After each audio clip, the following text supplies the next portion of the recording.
জন্ম দিলেই যে বাবা হওয়া যাবে বা জন্ম দিলেই যে বাবার ভালোবাসা পাওয়া যাবে, অন্য কেউ ভালোবাসা পাওয়া যাবে না, এমনটা কিন্তু ভুল ধারণা। জন্ম দেওয়া ছাড়াও কিন্তু অনেক সময় অনেকের কাছ থেকে বাবার মতোই যত্ন ও ভালোবাসা পাওয়া যায়।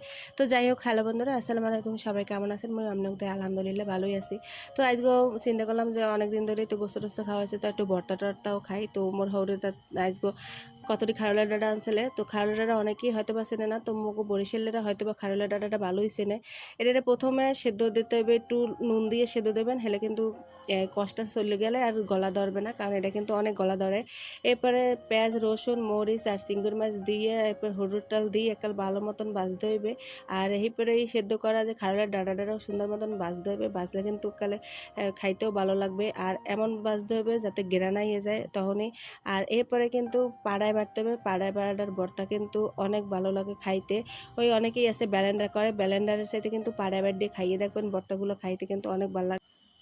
মুই এই ভর্তা খাওয়ার লইগে ছোট্ট একটা পাড়া কিনে আনছি। তো যাই হোক, কইলাম না যে জন্ম ছাড়াও ভালোবাসা যায়, দেখেন এই গরমের মধ্যে কষ্ট করে বাড়তে আসি দেখে লেগে মোর হৌরে তাতে মোর লগে ডাবের পানি লই গেছে, ডাব কাঠ দিয়ে সুন্দর মতন ডাবের পানি মোর দাঁড়ে দিয়ে গেছে।